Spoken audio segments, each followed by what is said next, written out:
Hello friends, mutual funds में अगर आपकी केवाईसी प्रॉपर नहीं है तो आपको दिक्कत आ सकती है अपने पैसों को विड्रॉ करने में, साथ ही साथ आपको फ्रेश इन्वेस्टमेंट्स करने में भी दिक्कत आ सकती है। तो आज की इस वीडियो में हम देखेंगे कि कैसे हम चेक कर सकते हैं कि हमारी केवाईसी म्यूचुअल फंड में ठीक है या नहीं है, और अगर केवाईसी में कुछ इश्यू है तो कैसे उसको हम रिजॉल्व कर सकते हैं। तो चलिए मैं आपको अपनी कंप्यूटर स्क्रीन पर ले चलता हूँ। फ्रेंड्स, आपको सिंपली cvlkra.com की वेबसाइट पर आ जाना है। वहां पर आपको केवाईसी इंक्वायरी का ऑप्शन मिलेगा, उस पर क्लिक करके आपको अपना पैन नंबर एंटर करके आई एम ह्यूमन पे टिक करके सबमिट कर देना है। आपको अपना केवाईसी स्टेटस दिख जाएगा। दोस्तों 5 KRAs हैं, CVL KRA, NDML KRA, .x KRA, Cams KRA और Karvy KRA।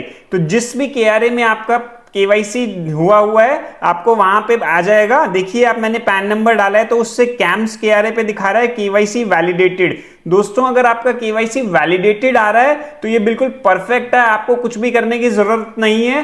केवाईसी वैलिडेशन अगर आपका हो चुका है तो आपकी इन्वेस्टमेंट्स बिल्कुल भी स्मूथली चलती रहेंगी। आप फ्रेश इन्वेस्टमेंट्स भी कर सकते हैं और आप पुरानी इन्वेस्टमेंट्स को रिडीम भी कर सकते हैं। अब सेकेंड ऑप्शन देख लेते हैं दोस्तों।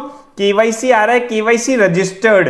अगर आपका केवाईसी रजिस्टर्ड आ रहा है तो आपकी फ्रेश इन्वेस्टमेंट्स, आपको नया फोलियो क्रिएट करने में दिक्कत आ सकती है। आप पुराना पैसे को विड्रॉ तो कर पाएंगे, लेकिन अगर नई म्यूचुअल फंड आप खरीदने जाएंगे किसी और कंपनी में तो वो आप नहीं कर पाएंगे। अगर सेम म्यूचुअल फंड के सेम फोलियो में आप फर्दर इन्वेस्ट करेंगे तो वो तो हो पाएगा, लेकिन अगर आप फ्रेश इन्वेस्टमेंट किसी और म्यूचुअल फंड में या सेम म्यूचुअल फंड के नए फोलियो बनाने की सोचेंगे तो वो पॉसिबल नहीं हो पाएगा जब तक आप इस केवाईसी को वैलिडेट नहीं करेंगे। अब थर्ड ऑप्शन आ जाता है केवाईसी ऑन होल्ड। देखिए जैसे इस केस में केवाईसी ऑन होल्ड है, उसका रीजन भी आ रहा है ईमेल और SMS नॉट वैलिडेटेड।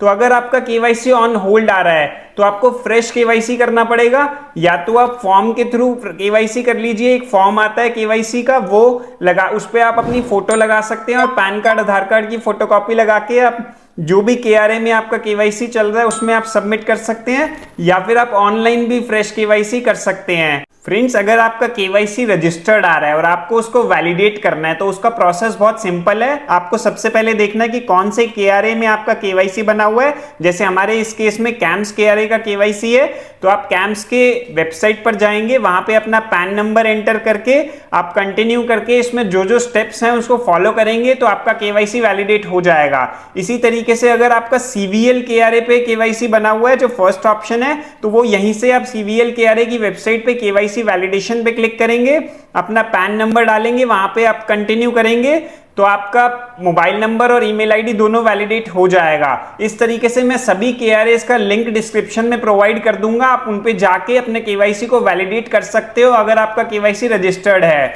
तो फ्रेंड्स, इस तरीके से सिंपली आप CVL KRA की वेबसाइट पर जाकर चेक कर सकते हो पैन नंबर डाल के कि आपका केवाईसी वैलिडेटेड है, रजिस्टर्ड है या ऑन होल्ड है। अगर वैलिडेटेड है तो कुछ भी करने की जरूरत नहीं है, लेकिन रजिस्टर्ड है तो वैलिडेट करने की जरूरत है, जिसका प्रोसेस बहुत सिंपल है। और अगर ऑन होल्ड है केवाईसी तो उसको आपको फ्रेश केवाईसी दोबारा करना पड़ेगा। तो फ्रेंड्स, आज की वीडियो यहीं तक थी। अगर पसंद आई हो तो लाइक कर देना, चैनल को सब्सक्राइब कर लेना। Thank you for watching.